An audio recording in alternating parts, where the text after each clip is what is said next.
I'll be using board in that case. ठीक है. Multi processor system. तो multi processor system क्या होते हैं? कोई बताएगा? मल्टी प्रोसेसर सिस्टम नाम से समझ आ रहा है? किसी ने कभी देखा है मल्टी प्रोसेसर सिस्टम? कभी सुना है?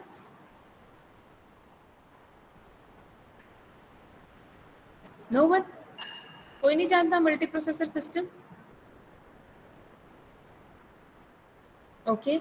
Do you have that process, this multiprocessor systems?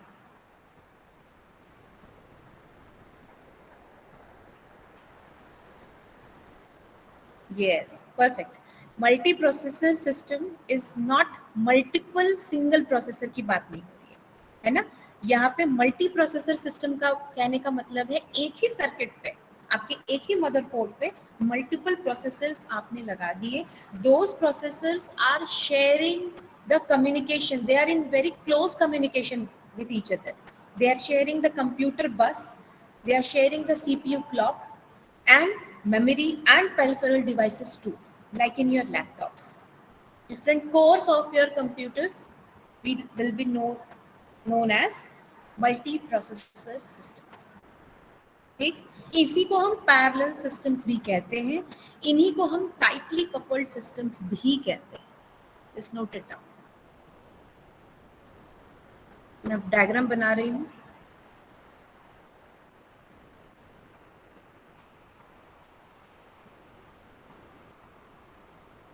This is memory, ये आपका CPU 1,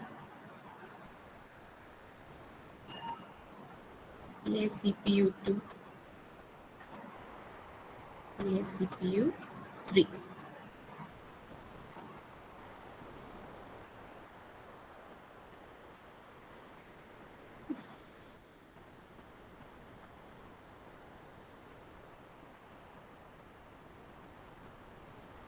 it is actually like this.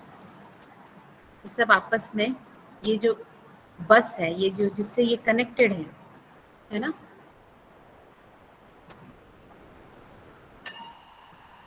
ये जिससे कनेक्टेड है, दिस इज कॉमन बस. And they all are sharing the memory. In the same way, they may be sharing the peripheral devices connected with the computer system. So this is known as parallel system or multiprocessor system. आप इसको parallel system भी बोल सकते हैं और tightly coupled system भी बोल सकते हैं. Why it is called as tightly coupled system? Loosely coupled भी होता है. ठीक है, अभी this is tightly coupled system because here the processors are in very close communication. They are sharing everything. बस प्रोसेसिंग उनकी अलग अलग है. They are sharing a copy of operating system. There is a single operating system, वही उनको task assign कर रहा है. ठीक है, they may be working on the same task, they may be working on a different task. ठीक है, आपको पता नहीं चलता. This is the inside details of your computer system, जिसके आपके सामने तो ऑपरेटिंग सिस्टम दिख रहा है. Here operating system is assigning all the task to these different multiple processor. So here this is not multiple single processor. ठीक है, इसलिए इसको मल्टी प्रोसेसर, जब भी आपको मल्टी प्रोसेसर की बात करें तो it is not multiple processor, it is multi processor. दोनों अलग अलग है, ध्यान रखना. ठीक है, इंटरव्यू क्वेश्चंस होते हैं ओएस में, जब बेसिक से क्वेश्चन हो गए तो यही सारे क्वेश्चंस होंगे.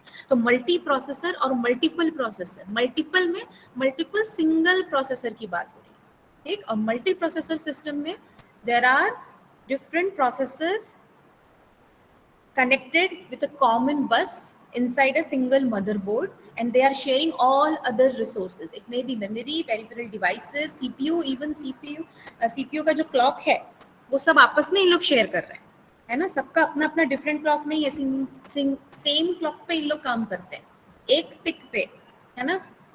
तीनों के तीनों CPU काम करेंगे, तीनों अपने हिसाब से अलग अलग काम नहीं करेंगे. ठीक, so this is multi processor system. तो अभी तक हम लोग डेस्कटॉप सिस्टम तक जो बात कर रहे थे that was single processor system. अब आप बताएंगे क्या एडवांटेज है ये मल्टी प्रोसेसर सिस्टम का by having this multiple processor. कुछ एडवांटेज आपको लगता है? बताओ क्या एडवांटेज है?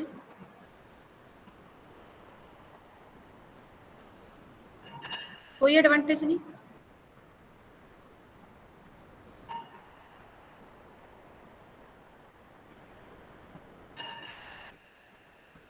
वर्कलोड डिस्ट्रीब्यूट हो जाएगा तो रिलायबिलिटी कैसे इंक्रीज होगी? It will increase the speed. Time reduce हो जाएगा तो स्पीड भी इंक्रीज हो जाएगी. चलो ठीक है. सो टाइम और स्पीड की मल्टीटास्किंग मल्टीटास्किंग तो पहले ही हो रहा था सिंगल प्रोसेसर में. बट ये भी वही सेम रीजन ही है, इसमें भी वो प्रोसेसर डिवाइड हो जाएगा बहुत सारे काम. मल्टीटास्किंग नहीं बोल सकते आप, इसलिए बताया गया एक ऑर्डर में. मल्टीटास्किंग सिंगल प्रोसेसर में भी होता है, ठीक है? तो ये मल्टीटास्किंग नहीं बोलोगे आप, ठीक है? दूसरे तरीके से आपको इसको बोलना पड़ेगा. It is not multitasking. Multitasking can be done in a single processor. I know what you wanted to say, कि आप ये बोल रहे हो कि एक साथ मल्टीपल जॉब्स हो जाएंगी, राइट? ये Yes, बोलना ma'am. चाह रहे हो ना? तो इसका मतलब ये it increased speed, it increased time, जैसा और सब लोग बोल रहे हैं. स्पीड कैसे? अगर मल्टीपल सीपीयू हैं हमारे पास तो डेफिनेटली स्पीड तो बढ़ेगी, क्योंकि जो एक प्रोसेसर अभी तक कर रहा था अब ये मल्टीपल सीपीयू करने वाले. ठीक. टाइम डेफिनेटली कम लगेगा. अब 3 है तो हमारा टाइम डिस्ट्रीब्यूट हो गया उनके बीच में टास्क, तो डेफिनेटली टाइम भी हमको सिंगल प्रोसेसर के अगेंस्ट अच्छा कम टाइम लगेगा, राइट? तो इसको हम लोग इन दोनों ही वर्ड को, स्पीड और टाइम को, हम लोग रिप्रेजेंट करते हैं थ्रूपुट से. थ्रूपुट, थ्रूपुट, ये वर्ड याद रखिएगा. Throughput, throughput is number of jobs completed per unit time. Note it down. Throughput is number of tasks or number of programs completed per unit time is throughput. So it will increase throughput.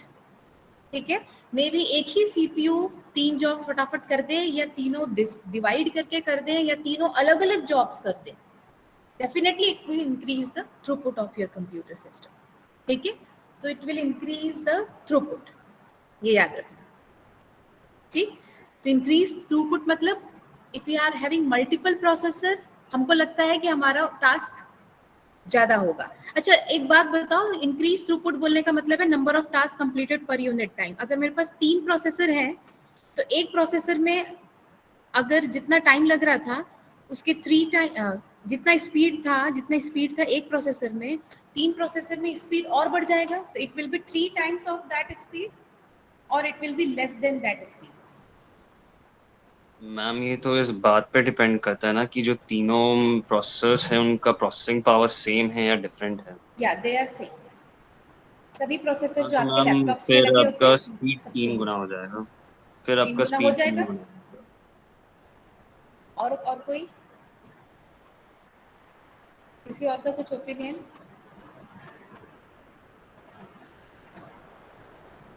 सी, आप सोच तो रहे हो सही कि 3 गुना हो जाएगा, लेकिन आप एक चीज ये भूल गए कि they are sharing the communication line.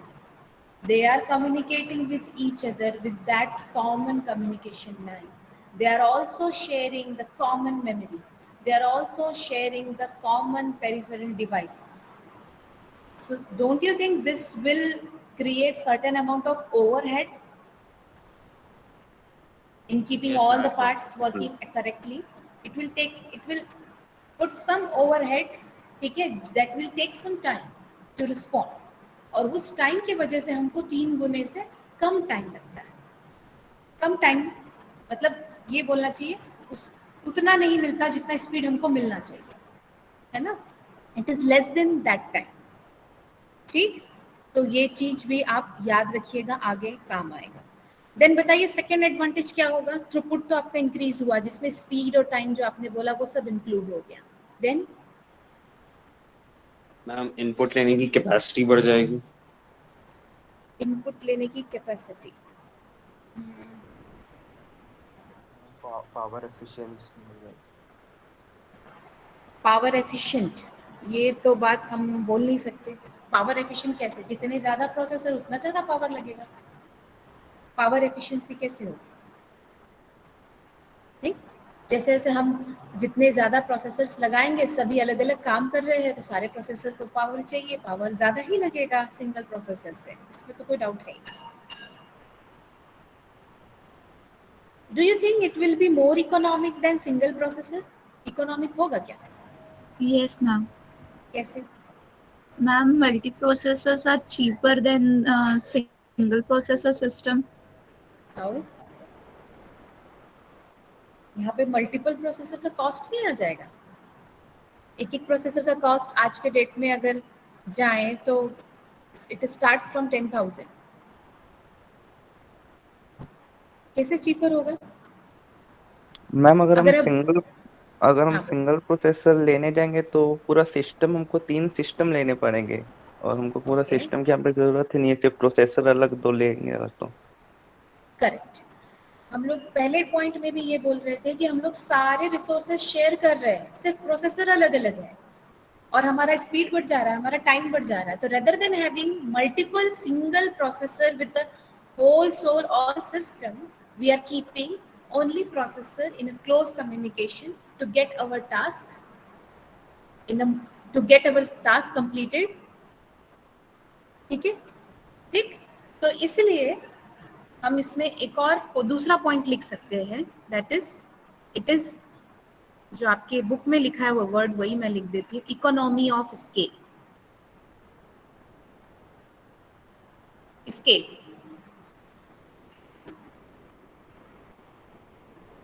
ठीक है. तो multi processor system save more money than multiple single processor system. एक सिंगल प्रोसेसर सिस्टम की अपनी मेमोरी होगी, अपने पेरिफेरल डिवाइसेस होंगे, अपना खुद का सर्किट होगा. Then you have to connect it that single processor system with another single processor system. ठीक है. तो ये काम करने से आपको उन सभी का कॉस्ट भी तो जुड़ेगा. तो उन सभी अलग अलग डिवाइसेस का, जो प्रोसेसर को छोड़ के और बाकी सारी चीजें जो साथ में आ रही है सिस्टम के, ठीक है, what they are sharing like peripheral, mass storage, power supplies, ये सब अगर हम कॉमन कर देंगे तो डेफिनेटली हमारा मनी तो सेव होगा. ठीक है. And if several programs operate on the same set of data, तो इससे सबसे इजी क्या होगा, to store that same set of data into a single memory, and सभी प्रोसेसर वहीं से डेटा लें और अपने प्रोसेस करें और वहीं पे स्टोर करें. That will be more easy. If all the processors are working on the same task, it's better to keep that data into the single disk or single memory, right?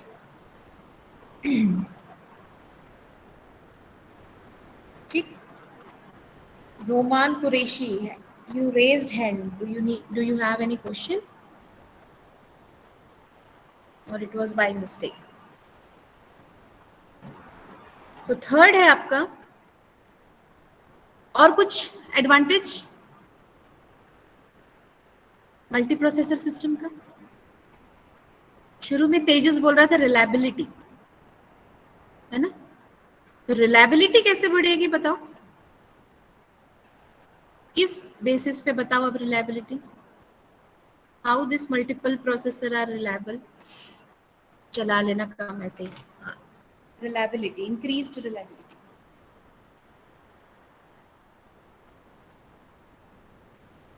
Perfect, perfect. अगर मेरे पास 3 processor हैं, अगर एक processor fail हो जाता है तो बस उस प्रोसेसर का जो टास्क है, उसका जो काम है, वो हम डिस्ट्रीब्यूट कर देंगे बाकी के प्रोसेसर पे. ठीक है. Maybe it will slower your speed, it may take some more amount of time, but आपका काम रुकेगा नहीं. That's why it is saying it is reliable. If you have only single processor, अगर वो destroy होता है या fail होता है तो आपके पास आपका काम आगे बढ़ेगा ही नहीं. So if you are having multi processor system, it will increase the reliability. Okay, ये ठीक. तो आपका जो मल्टी प्रोसेसर सिस्टम है ना, उसको वो सिमेट्रिक मल्टी प्रोसेसिंग और एसिमेट्रिक मल्टी प्रोसेसिंग करता है. सिमेट्रिक मल्टी प्रोसेसिंग किसको बोलते हैं, where each processor runs an identical copy of the operating system, है ना, and they are communicating with one another as needed. Symmetric, सब एक जैसे, सबके पास अपनी एक कॉपी है ऑपरेटिंग सिस्टम की, and they are working. And asymmetric multi processing in which each processor is assigned a specific task, and there is a master processor, one master processor which controls the system, and other processors either look to the master for instruction or they may have their predefined task. They are known as slave processors. तो master slave relationship वहाँ पे होता है. तो there is one master processor and other processor are working as a slave. They may be taking the instruction or the command from the master to operate, or they may have their predefined task. So they all are slave processor. तो अगर master fail होता है, there must be a backup one which will work as a master. There must be some processor और system ऐसा बोलना चाहिए जो master की तरह, एक बैकअप मास्टर की तरह काम करे. वो उसको बार बार देखता रहे मास्टर को कि वो सबको क्या काम असाइन किया, उसका लॉग बुक वो चेक करता रहे, या उसके एक पीरियड ऑफ टाइम के बाद उसका जो भी लॉग है that should be shared with some other system. ठीक है, तो ये एसिमेट्रिक मल्टी प्रोसेसिंग है. ये अलग अलग टाइप की प्रोसेसिंग जिसमें मल्टीपल सिंगल प्रोसेसर में ये काम होता है. तो here we are working with multi processing में सिमेट्रिक मल्टी प्रोसेसिंग. ठीक है, you can make one of the processor as a master in your core also. ठीक है, कोर में भी ऐसा कर सकते हो asymmetric multi processing. Okay, is it clear? Next हमारा है, कौन से नंबर तक पहुंचे हम लोग? 5th, 6th, 7th आपके इवोल्यूशन में आता है. ठीक है, 7th इवोल्यूशन में भी आप ले सकते हो या फिर टाइप्स में भी ले सकते हो. It is distributed system.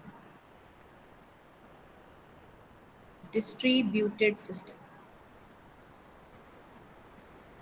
ठीक है, तो अब ये डिस्ट्रीब्यूटेड सिस्टम क्या होता है? After multi processor system we are having distributed system. Distributed system मतलब single computer are connected, multiple single computers are connected in a network. ठीक है, तो डिस्ट्रीब्यूटेड सिस्टम को ऑपरेट करने के लिए नेटवर्क की जरूरत होगी, उसकी फंक्शनैलिटी के लिए नेटवर्क की जरूरत है. What is a network? It is a collection of nodes. Nodes is nothing but a system. ठीक है, आपका कंप्यूटर सिस्टम. ठीक है, it is a collection of nodes which are connected in a common communication media. ठीक है, through which they can share their data. तो इसको हम नेटवर्क बोलते हैं. ठीक, तो नेटवर्क के थ्रू हम मल्टीपल सिस्टम को कनेक्ट करते हैं और उनको एक सिंगल टास्क देते हैं to perform in a distributed manner. Some task is assign to some system, कुछ टास्क किसी और को असाइन किया. They are operating on that. Data का कॉपी उनके पास भी है, सभी के पास डेटा का कॉपी. ठीक है, सभी के पास इंडिविजुअल डेटा का कॉपी है and they are operating on that. And at last जिस सिस्टम ने भी इनिशिएट किया था, जिसने भी डिस्ट्रीब्यूट किया था टास्क को, उस तक पूरे आउटपुट आएंगे और वो फिर एक्यूमुलेट करेगा और फिर यूजर को आउटपुट देगा. सो एक सिस्टम से अगर आपका काम ज्यादा लगता है तो you are making a distributed system. ठीक है, क्लियर? तो डिस्ट्रीब्यूटेड सिस्टम में नेटवर्क होना चाहिए, और अगर नेटवर्क है तो नेटवर्क के साथ साथ बहुत सारी चीजें आ जाती है. What are the protocols that it is using? उन प्रोटोकॉल्स को एग्जीक्यूट करने के लिए जो फंक्शंस चाहिए, जो सारी चीज प्रोटोकॉल्स के जो मेथोडोलॉजी है उसको एग्जीक्यूट करने जो फंक्शंस चाहिए वो ऑपरेटिंग सिस्टम प्रोवाइड करना चाहिए. ठीक है, इट ऑल्सो डिपेंड्स ऑन कि कितने दूर में है सारे नोड्स. दो कंप्यूटर सिस्टम एक दूसरे से कितने दूर है, कौन सा प्रोटोकॉल हमको इम्प्लीमेंट करना है, टीसीपी करना है कि ट्रिपल पी करना है. TCP mainly most common network protocol है. ठीक है, ठीक है, और भी डिफरेंट टाइप्स ऑफ प्रोटोकॉल है. जब आपका टाइम आएगा तो आप पढ़ोगे, अभी मैं उसको बोल के कंफ्यूज नहीं करती. देयर आर वेरियस प्रोटोकॉल है ना, एटीएम, एचटीटीपी, पीपीपी. ठीक है, तो TCP IP is the most common protocol that has to be implemented to communicate in a network, है ना. And this operating systems should support this protocols. वो सब implementation होना चाहिए. आपने जैसे ही लैन कनेक्ट किया उसको पता ही नहीं चल रहा कि एक नया कुछ कनेक्शन हो गया है, उसको तुरंत उस टीसीपी/आईपी प्रोटोकॉल को उसको मेन मेमोरी में लोड करके एग्जीक्यूशन चालू करना पड़ेगा. सारी चीजें रिकॉग्नाइज करनी पड़ेंगी सो दैट ये सारा काम हमारा स्टार्ट हो सके. ठीक है, तो NI network interface card, NIC, that is there in our motherboard, NIC, है ना. तो ये डिस्ट्रीब्यूटेड सिस्टम के साथ ही आया. एक्चुअली डिस्ट्रीब्यूटेड सिस्टम के पहले आप इवोल्यूशन में नेटवर्क ऑपरेटिंग सिस्टम भी बता सकते हो.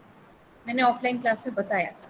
ठीक है, तो नेटवर्क ऑपरेटिंग सिस्टम भी बता सकते हो, क्योंकि if your operating system is not having all the functionality to be connected with a network, तो डिस्ट्रीब्यूटेड सिस्टम का कंसेप्ट आ ही नहीं पाएगा. तो better you right network operating system first, फिर आप डिस्ट्रीब्यूटेड सिस्टम लिखिए. ठीक है, नोट कर लीजिए अपने कॉपी में. ठीक, तो डिस्ट्रीब्यूटेड सिस्टम में you are connecting all the nodes in a local area network. It may be in a room और अ फ्लोर और अ बिल्डिंग, और it may be wide area network. ठीक है, एक डिफरेंट बिल्डिंग्स में, cities में, countries में, है ना.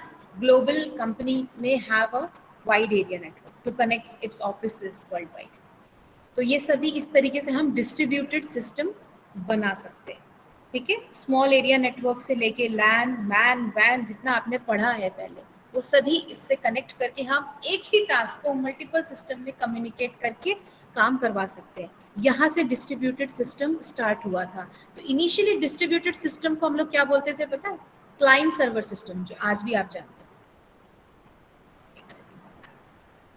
Client server system distributed system का एक पहला पार्ट है, क्लाइंट सर्वर सिस्टम. तो क्लाइंट सर्वर सिस्टम कैसा होता था? There is one system working as a server and all other some different processing और कुछ सॉफ्टवेयर्स या फिर कुछ डेटा या फिर कुछ file is stored there in the server. It may be compute server, it may be file server. ठीक है, so it is a high configured system which is working as a server, which is serving different other users or other systems, and those other systems are known as client systems.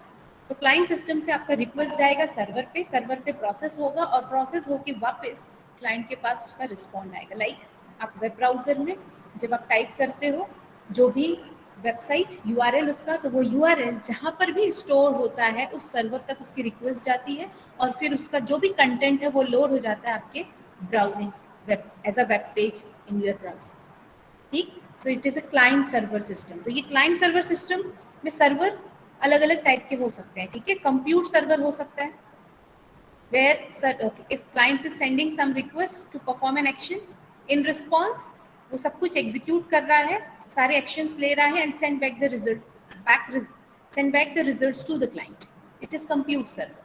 और file server system क्या है? It provides a file system interface, है ना, जिसमें जो client है it can create, update, read, delete the files. These all are the operation that a client can do on a file server.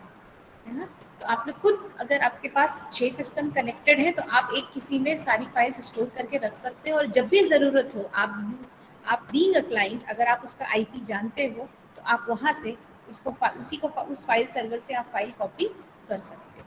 Like जैसे कि semester and होता है तो हमारे यहाँ जो सीसीएफ डिपार्टमेंट है उन्होंने फाइल सर्वर बना के रखा हुआ है. तो सभी कुछ अनइंस्टॉल कर देते, पूरा फ्री कर देते, फॉर्मेट कर देते हैं सिस्टम को और फिर से न्यू सेशन के लिए सारे सिस्टम एकदम नए तरीके से स्टार्ट होते हैं. अब वो सॉफ्टवेयर्स तो चाहिए होंगे.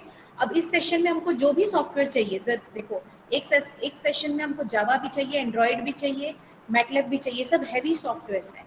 तो ये सब अगर होगा और नेक्स्ट सेमेस्टर में वो यूज़ नहीं होने वाला है तो इट्स बेटर कि उसको हटा दिया जाए, है ना. तो वो जब अनइंस्टॉल कर दिया उन्होंने, तो जब नेक्स्ट ईयर फिर से वो सेशन आएगा, फिर से जब वो सब्जेक्ट्स पढ़ा जाएगा तो फिर से वो चाहिए होगा. तो एक एक क्लाइंट मशीन में जाके फिर से इंस्टॉल थोड़ी ना करेंगे, है ना. इंस्टॉल तो करना पड़ेगा खैर, लेकिन सब कॉपी नहीं करना पड़ेगा. File it is there in the file server, it they will just send a request to install that file into this client. So this is file server. ठीक, तो ये एक टाइप का है client server system distributed system में. And दूसरा होता है पीयर टू पीयर सिस्टम, जो हमारा इंटरनेट पे हम लोग जिस तरीके से कनेक्टेड है एक दूसरे से, वही है पीयर टू पीयर सिस्टम.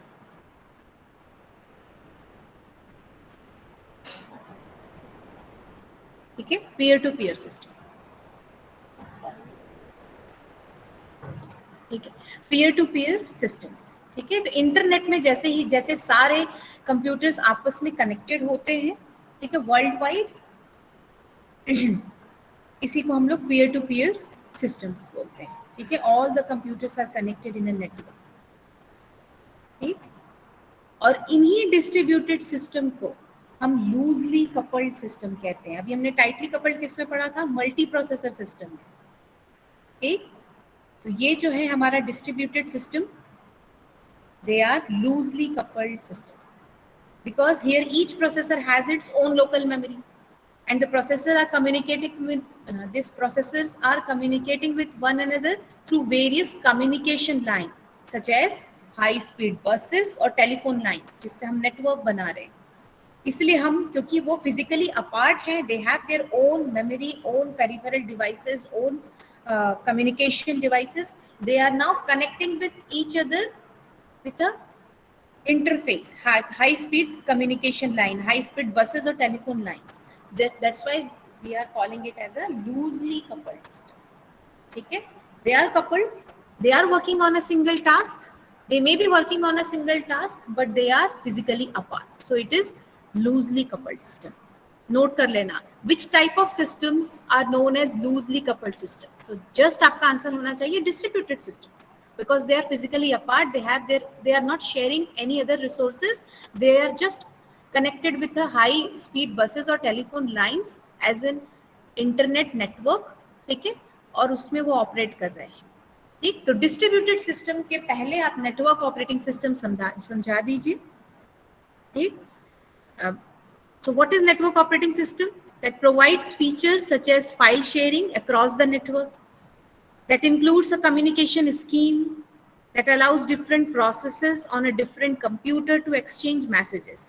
ये है नेटवर्क ऑपरेटिंग सिस्टम की फंक्शनैलिटी. 2-3 लाइन में आप इसको समझा के फिर डिस्ट्रीब्यूटेड सिस्टम में आके आप क्लाइंट सर्वर और पीयर टू पीयर सिस्टम को समझा सकते हैं.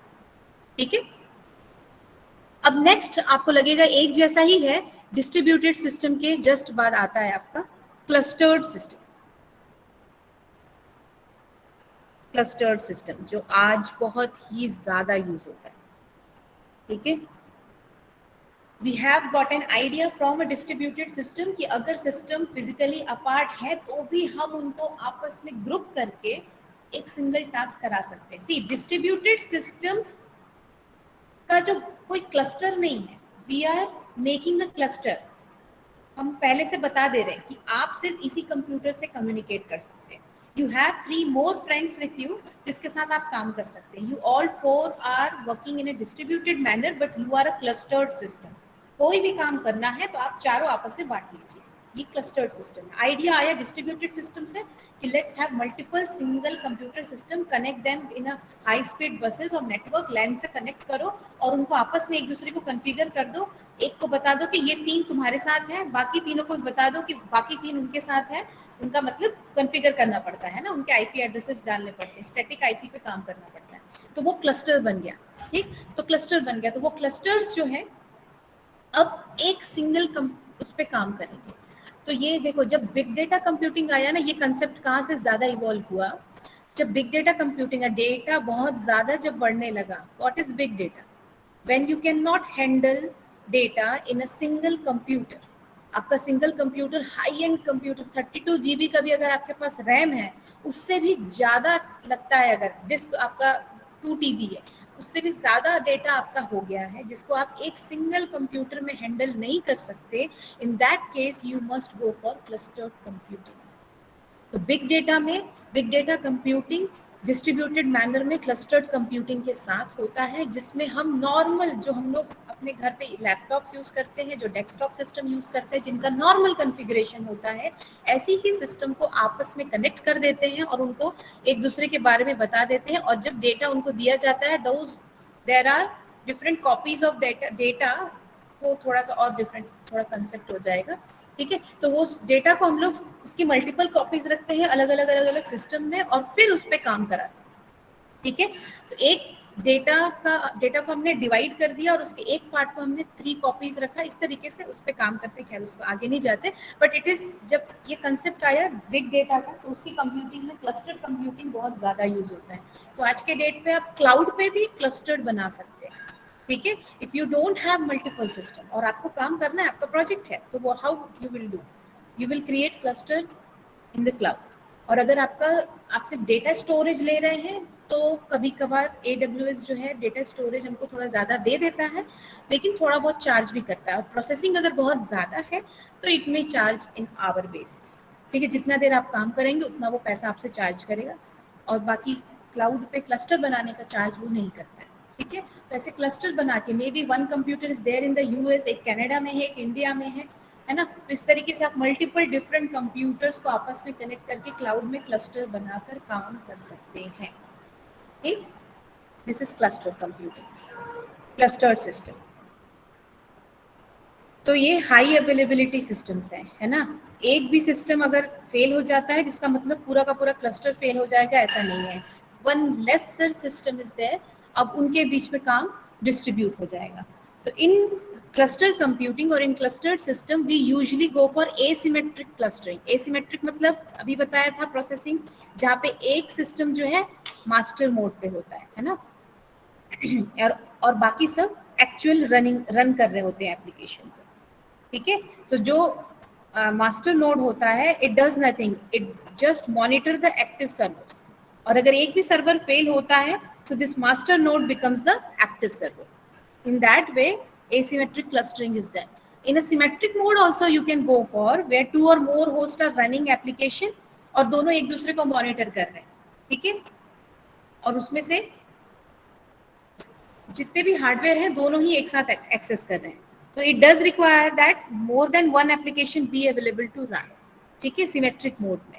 तो हियर ओनली टू और मोर होस्ट आर रनिंग, कोई एक मास्टर नोड नहीं है, सभी एक दूसरे की टेक केयर कर रहे हैं कि वो चल रहा है कि नहीं। बीच बीच में एक दूसरे को हार्ट बीट भेजते हैं और बोलते हैं आप रेडी हो, आप चल रहे हो, आप लाइव हो, ओके लाइव हो, तो आप अपना काम करते रहते हो। तो एक पीरियड ऑफ टाइम में हार्ट बीट सेंड करना होता है हर एक सिस्टम को, ये सिमेट्रिक मोड होता है, ठीक। सो बस सुन लो, ये चीज़ें आपको उतनी ज़्यादा लिखनी नहीं है लेकिन पता होनी चाहिए क्योंकि इंडस्ट्री यही डिमांड कर रही है, ठीक। तो ये सब कुछ आपको पता होना चाहिए। एंड टू सिस्टम्स बचे हैं जिसमें से, ठीक है, एक बहुत इंपॉर्टेंट है, that is 9th one is noted down, real time operating system.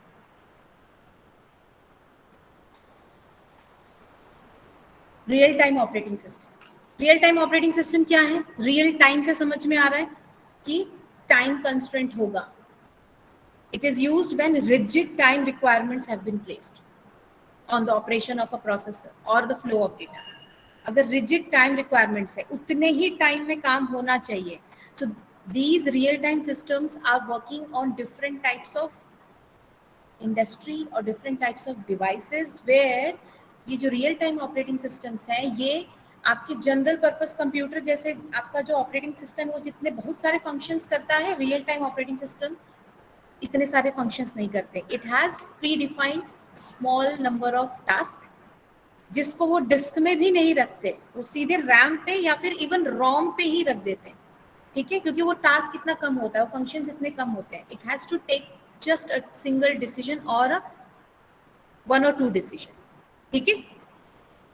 तो real time system it has well defined and fixed time constraint and processing must be done within that defined constraint or the system will fail, ठीक है।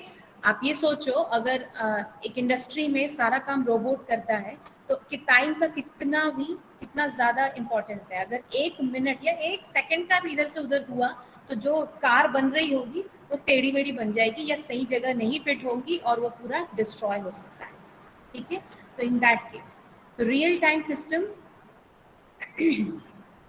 Time constraint में अगर आपने उसको within its time constraint अगर result मिल जाता है तो it will functions correctly, otherwise वो आपके लिए प्रॉब्लम क्रिएट कर सकता है। So we have two flavours of real time operating system, that first one is hard real time system and another one is soft real time system, ठीक है। तो hard real time system are the system which are जिसमें जो time constraint है ना, it guarantees that critical task to be completed on time, ठीक है। there is no delay का कुछ है नहीं। the goal requires that all delays in the system be bounded, कोई भी डिले नहीं होना चाहिए। लाइक वेंटिलेटर्स पे हमारे real time operating system use होते हैं, मेडिकल इमेजिंग सिस्टम जिसको हम बोलते हैं उसमें वेंटिलेटर्स, आपको एग्जांपल दे रही हूँ, मिसाइल सिस्टम्स पे, है ना, इंडस्ट्री ऑटोमेटेड सिस्टम में रोबोटिक कंट्रोल्स जहाँ पे होते हैं, ठीक, इन सभी जगह हम रियल टाइम का हार्ड रियल टाइम यूज करते हैं। Here the data we are not storing in the disk, क्योंकि आपको अभी पता है थोड़ी देर पहले कि डिस्क से लेकर आने में टाइम लगता है, इसलिए हमने मल्टी प्रोग्रामिंग का कंसेप्ट बनाया। तो if we put the functions और the data in the disk, वहाँ स्टोर करके रखेंगे तो टाइम ज़्यादा लगेगा। तो इट्स बेटर कि हम ये सब ना करें, ठीक है। तो हार्ड रियल टाइम सिस्टम ये है जहाँ पे आपका डिले का कुछ भी जगह नहीं है, आप रॉम में ही डेटा स्टोर करते हैं। और जो सॉफ्ट रियल टाइम सिस्टम है, they are less restrictive type of real time system, ठीक है, where a critical real time task जो होते हैं, it will get priority over other task and it will retain that priority until it completes, ठीक है। तो जैसे कि हार्ड रियल टाइम सिस्टम में डिले नहीं है, यहाँ पे थोड़ा बहुत डिले चलेगा, लाइक ट्रैफिक लाइट आपका जो है, ठीक है, या फिर और क्या ले सकते हैं, और ऐसे कुछ भी आप एग्जाम्पल ले सकते हैं जहाँ पे रियल टाइम पे काम तो होता है, लेकिन आप थोड़ा सा भी ऊपर नीचे होने से आप उसको चला लोगे, किसी की लाइफ नहीं जाने वाली है। लाइक वेंटिलेटर्स में अगर डॉक्टर्स नहीं है और अगर हार्ट रेट में कुछ आपको हार्ट रेट कम होता दिख रहा है या बीपी लो होता दिख रहा है, तो एटलीस्ट वेंटिलेटर्स की जो सिस्टम्स हैं, इट मे टेक डिसीजन, उसको डॉक्टर का वेट ना करना पड़े, वो तुरंत डिसीजन ले और फिर आगे काम करें, ठीक है। जो भी डिसीजन लेना है कि जो भी उसमें करना है, उसका या तो अलार्म जनरेट करें जो कि आसपास के लोग को पता चले कि कुछ प्रॉब्लम है, या फिर तुरंत एक्शन ले सकता है, ठीक। ऐसे सिस्टम्स हैं available. So these are real time system and the last one is hand held system. Hand held system कौन सा सिस्टम है जो आप लोग यूज कर रहे हैं, है ना, mobile devices, these are the hand held system, handheld systems, ठीक है। handheld systems are nothing but your mobile devices। यहाँ पे डिजाइन कंस्ट्रेंट सबसे ज्यादा क्या है, आपका size of that system, sorry size of that device, ठीक है, कि उसको आपको 5 इंच 5:3 और 3:5 इंचेस में आपको उसको डिजाइन करना है। प्रोसेसर की स्पीड आपको ज़्यादा चाहिए, लेकिन पावर डिसिपेशन भी कम होना चाहिए। रिसर्च टॉपिक है कि कैसे ज़्यादा से ज़्यादा processor, octa core, quad core अपने मोबाइल सिस्टम्स में भी आने लगा है, ठीक। तो मोबाइल ऑपरेटिंग सिस्टम भी ये प्रोवाइड करने लगे, लेकिन साथ ही साथ पावर डिसिपेशन भी होगा, जितने ज़्यादा प्रोसेसर उतना हीट जनरेट करेगा। तो इन सबको कैसे कम किया जाए, कितने कम पावर में हम ज़्यादा प्रोसेसिंग कर सकते हैं, इस पे ही रिसर्च चल रहा है, उसी पे ही डिफरेंट मोबाइल्स आपके आते हैं। So these are hand held devices. आप इसके बारे में मेमोरी आपको छोटे सी जगह पे आपको मेमोरी चाहिए, उतने ही जगह पे प्रोसेसर भी चाहिए, उसकी स्पीड भी अच्छी चाहिए, है ना। और मेन आपका जो स्क्रीन है, स्क्रीन का जो साइज है उसमें दिखना चाहिए सारी चीज़ें, ये भी एक मेन है ना। इसमें डिज़ाइन कंस्ट्रेंट जो मैं बात करूँ, है ना। तो ये दीज ऑल आर द, और फिर अगर उसको लैन से कनेक्ट करना है, तो पहले तो ऐसा नहीं होता था कि हम सीधे नेटवर्क से कनेक्ट हो जाएं, जब डेटा नहीं आता था, मोबाइल डेटा, राइट। तो उस समय आपको सिस्टम को पहले कनेक्ट करना पड़ता था अपने लैपटॉप से या डेस्कटॉप से, वहाँ से फिर ट्रांसफ़र करना पड़ता था मेमोरी कार्ड के थ्रू या फिर डेटा केबल के थ्रू, ठीक। लेकिन जब से वायरलेस टेक्नोलॉजी आई है, फिर ब्लूटूथ आया, ब्लूटूथ के थ्रू आप ट्रांसफ़र कर सकते हो। फिर आया आपका mobile data, where you can, मतलब cellular telephones with connectivity to the network, internet, ये सब बाद में आया, ठीक है। तो अब आप सब कुछ अपने हैंडहेल्ड सिस्टम को, अपने मोबाइल को एक लैपटॉप की तरह ट्रीट कर सकते हैं। So this is the last evolution of operating system. इस सीक्वेंस में आपको लिखना है, ठीक है। जब आपको टाइप्स ऑफ ऑपरेटिंग सिस्टम पूछे तो सबसे पहले आप जो है ये बैच ऑपरेटिंग सिस्टम बताएंगे, then multi programming, then time sharing, then multi processing, उसके बाद distributed, real time and then handheld. इतना आप बता देंगे टाइप्स में तो चलेगा। और बाकी जो सिस्टम्स मैंने बताए हैं बीच में, ये यहाँ पे नेटवर्क आपने लिखा होगा, लिख लेना, तो टोटल 11 नंबर हो जाएगा, ठीक है। तो जो नेटवर्क ऑपरेटिंग सिस्टम, ये सब इवोल्यूशन में आएगा, ठीक है। फिर उसका एप्लीकेशन पार्ट था डिस्ट्रीब्यूटेड सिस्टम्स, ओके। सो ये आपका कंप्लीट होता है types of operating system and evolution operating system, दोनों टॉपिक कंप्लीट, ठीक है। हम आउट ऑफ टाइम हो गए हैं। हम अटेंडेंस ऐसे लेंगे 1 to 20 इस तरीके से। तो सेक्शन ई में जो 1 to 20 है वो मुझे अपना अटेंडेंस बताएं और जो प्रेजेंट है।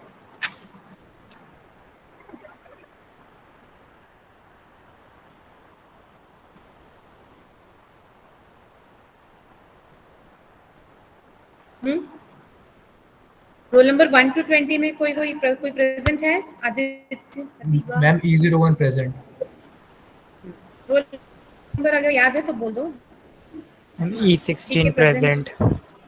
E16 present. Ma'am E8 present. 0 पे अदिति, Me 60. 09 09 Archit, 06.